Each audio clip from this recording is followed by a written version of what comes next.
그러니까 무조건 뭐 증세를 해서 국민 부담을 줘서 이런 거를 하겠다 하면은 그건 사실 정책이 아니죠. 그건 누구나 할 수 있는 일이죠. 고소득층에 유리한 소득공제를 세액공제로 전환함으로써 소득 재분배 기능을 보다 강화하였습니다.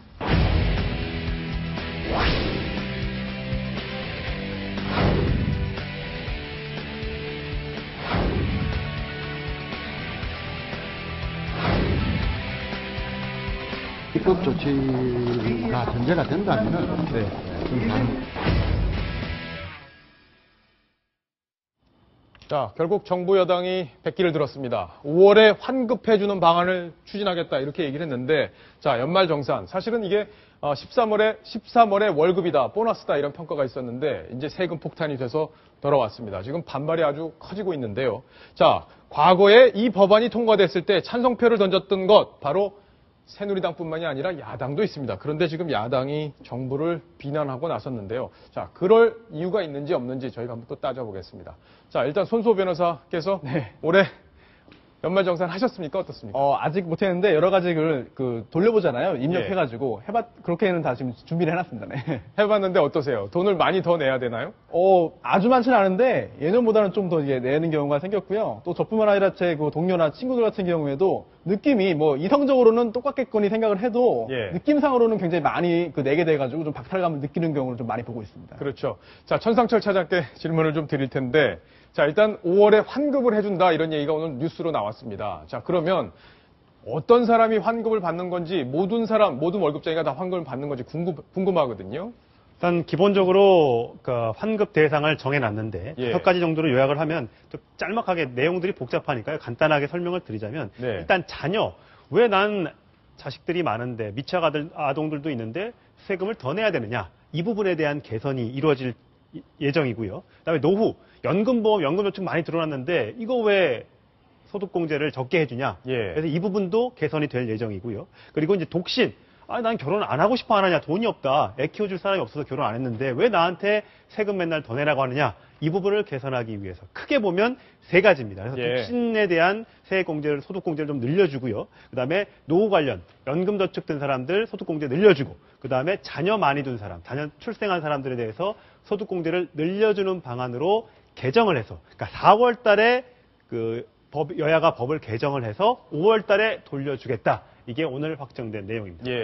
자, 하태원 차장, 지금 정치부 데스크신데 지금 여야가 좀 저렇게 합의가 돼서 신속하게 법안 처리가 되고 실제로 5월에 환급이 될지 사실 의구심을 갖고 있어요. 천상철 차장이 좀 설명을 했지만 가능한 일인지 정치적으로 또 논란이 벌어질 가능성은 없는지 궁금합니다. 일단 아까 모두에 박정훈 차장이 얘기했듯이 정치권이 두 손 두 발 다 들었죠. 백기를 들은 상황이기 때문에 당장 어떤 입법적인 조치를 취해서 환급할 수 있게 만들겠다 이런 정치적 선언을 하지 않았습니까? 여야가 합의를 하면 되는 겁니다.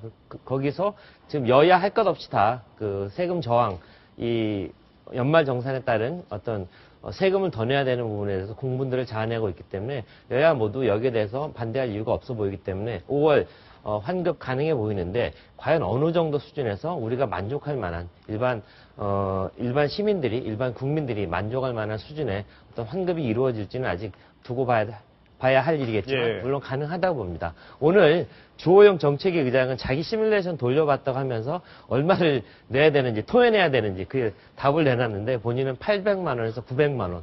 그렇게 많이 내놔야 돼요? 그러고 보니까 정치인들도 상당히 지금 이거 너무 많이 내는데 이런 생각을 할 것 같은데 어쨌든 국민들이 조금씩 환급하는 부분 좀 줄을 가능성이 있어 보입니다. 국회의원 봉급이 한 1억 4천 정도 되니까 그러니까요. 만약에 한 800만 원을 토해낸다, 그러면 집에서 좋아할 국민들이 없을 것 같아요. 그래도 국회의원들은 환급해주면 안 될 것 같아요. 국민들은 또 여론이 있으니까 국회의원들 거 빼고 어떻게 환급을 하는 방법을 잘 한번 연구를 해주시기 바랍니다. 자, 박소연 기자께 질문을 드릴게요. 사실 저도 아직 못 넣어봤어요. 겁나가지고 이번 주 금요일까지 지금 제가 다 입력을 해야 되는데 못 넣어봤는데 애초에 이런 문제가 왜 생긴 겁니까? 네, 일단 지금까지 연말 정산 같은 경우에는요, 소득공제를 해줬습니다. 그러니까 말씀을 드리면 이 세율이 곱해지기 전 소득에서 그 금액을 빼주는 거였죠. 예, 그런데 예. 이번에 이게 세액공제로 바뀐 겁니다. 예를 들면 그 세금에서, 그러니까 우리가 내는 세금에서 일부 세금을 깎아주는 형식으로 바뀐 거죠. 그렇군요. 그러다 보니까 이게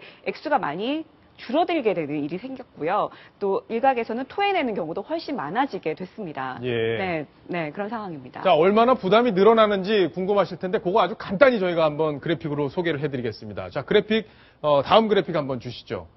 자, 얼마나 세부담이 늘어나는지 연봉 5천만 원인 경우에는 31만 원 정도가 늘어나는데 7천에서 8천만 원인 경우에는 60에서 75만 원 정도가 늘어나네요. 이 정도면 사실 부담이 상당히 큰 건데 네. 연말에 보너스 받다가 이 돈 내려면 좀 배가 아픈 건 사실입니다. 네, 이거는 그냥 간단히 저희가 표로 만든 거였고요. 이게 그 항목이 수십 개가 됩니다. 그래서 예. 뭐 애가 몇 명이냐, 자녀가 몇 명이냐, 그다음 교육비는 얼마나 지출했냐 이런 거에 따라서 상당히 많이 차이가 날 수가 있습니다. 예. 자, 어제 청와대에서 국무회의가 열렸었죠. 그때 박근혜 대통령 그리고 최경환 경제부총리가 바로 이 문제에 대해서 이야기를 서로 나눴습니다. 그 장면을 먼저 보시고 또 이야기를 이어가겠습니다. 여러 가지 혼란이 있어서 설명을 다 드렸고요. 전체적으로 좀 늘어나는 것도 있지만 좀 이해가 잘 되시는 게 중요하죠. 그래서 적극적으로 이해를 구하도록. 자, 결국엔 저게 소통의 문제다 이렇게 보고 있는 건데 어떻습니까? 실제가 소통의 문제인가요? 글쎄요, 뭐 대통령이 아주 전곡을 잘 찝었다고 생각합니다. 정부에서는 분명히 적게 내니까 적게 돌려주는 거다. 이렇게 이성적으로 설명하려고 하는데 국민들은 감성적으로 받아들이고요. 실제로 내는 돈이 훨씬 많잖아요. 대통령이 얘기한 건 국민들이 느낄 때 돈을 더 돌려내면 그게 세금을 늘리는 거고 증세다. 이 부분이 이해가 됐느냐. 이 부분을 콕 집어서 지적한 거고요. 최경환 경제부총리도 거기에 대해서는 좀 얼버무렸죠. 그래서 오늘 다시 재차 설명을 했는데 결국 증세는 하지 않겠다 이렇게 얘기를 했는데 국민들의 눈에 보기에는 증세를 하고 있는데 증세를 하지 않겠다고 하니 좀 답답할 따름입니다. 예. 결국에는 뭐 소득 공제 혜택이나 다양한 혜택들을 줄여나가면서 그게 결국엔 세금이 늘어나는 효과가 있긴 하지만 그걸 증세로 규정할 거냐 안 할 거냐 이걸 놓고 보는 시각에 좀 차이가 있는 듯합니다. 이게 자, 오늘 소득공제 개편안이요. 그야말로 누더기 법안입니다. 이게 처음부터요. 잘못된 게 처음에 2013년 8월 8일 날 처음에 발표될 때만 해도 소득이 적은 사람한테는 세금을 돌려주고 많이 받는 사람들한테는 세금을 더 걷겠다. 이렇게 얘기를 했습니다. 근데 그 기준점이 얼마였냐면 연봉 3,450만 원이었습니다. 3,450만 원 이하로 받는 사람은 세금을 돌려주고 그 이상은 중산층이니까 세금 더 내라. 난리가 났습니다. 3,450만 원이 무슨 이게 고소득자 중산층이냐. 난리가 나서 뒤집은 게 5,500만 원으로 올린 겁니다. 그러니까 5,500만 원 미만은 돈을 안 내고 5,500 이상만 뭐 몇만 원씩 더 늘어난다. 이렇게 하니까 국민들이 납득을 하고 넘어갔던 겁니다. 그래서 그랬죠. 법도 통과가 된 거고요. 근데 이번에 와서 보니까 5,500이 아니고 1억 4천 받는 사람도 수백만 원을 토해내야 한다고 하니 국민들이 가만히 있겠습니까? 그리고 덜 걷고 덜 그 세금을 걷어가 이제 내주겠다 이렇게 얘기를 했지만 그렇다면 정말 월급 명세서에서 월급이 진짜 뭐 3, 4만 원, 5, 6만 원 올라간 사람이 있습니까? 저는 제 통장 봐도 그런 적은 없는 것 같거든요. 왜냐하면 뭐 국민연금 뭐 그다음에 뭐 건강보험료 이런 것들이 계속 오르기 때문에 실제로 본인들한테 꽂히는 통장에 꽂히는 수치는 거의 변화가 없어요. 근데 나중에 12월 지나서 올해 2월 달에 뭐 몇십만 원 돌려받겠거니 기대한 사람들이 지금 와가지고 7, 80만 원 내놓으라고 하면 어떤 국민들이 가만히 있겠어요? 천상철 차장 개인 통장 얘기를 하니까 아주 슬퍼지는 표정이 그냥 자연스럽게 나옵니다. 저도 한 가지 지적을 해야 되는데요. 당시 적게 걷고 적게 돌려받는다 이렇게 얘기했잖아요. 그러면서 정부가 얘기한 게 이게 내수 진작책이다. 처음에 세금을 좀 덜 거두니까 그 돈을 가지고 소비를 하면 경제가 살아나지 않겠느냐 이런 얘기를 했는데 그건 말도 안 되는 소리입니다. 진짜. 적게 걷는다고 해서 무슨 50만 원, 60만 원을 적게 걷는 것도 아니고요. 뭐 10만 원 미만을 적게 걷는 건데 세금 5만 원 더 냈다고 누가 가서 돈 씁니까? 말도 안 되는 얘기죠. 사실. 자, 지금 야당 얘기 조금 해봐야 돼요. 이제 당연히 정부하고 여당 책임이 있습니다. 이거에 대해서 잘못을 했는데 문제는 지금 야당입니다. 야당이 지금 과거에 이거 다 법안 처리해줬거든요. 근데 지금 왜 정부 여당 비판하는 건지 좀 의아하게 들리긴 합니다. 자, 그 얘기 좀 설명을 해주시죠. 그렇죠. 당시 기록을 찾아보니까요. 당시에 우리 국회 정원이 300명이잖아요. 그때 찬성했던 사람이 무려 투표 의원은 286명이었는데 네. 거기서 찬성했던 사람이 245명이었습니다. 네. 대부분이 찬성했다는 거고요. 반대는 6표, 기권은 35표.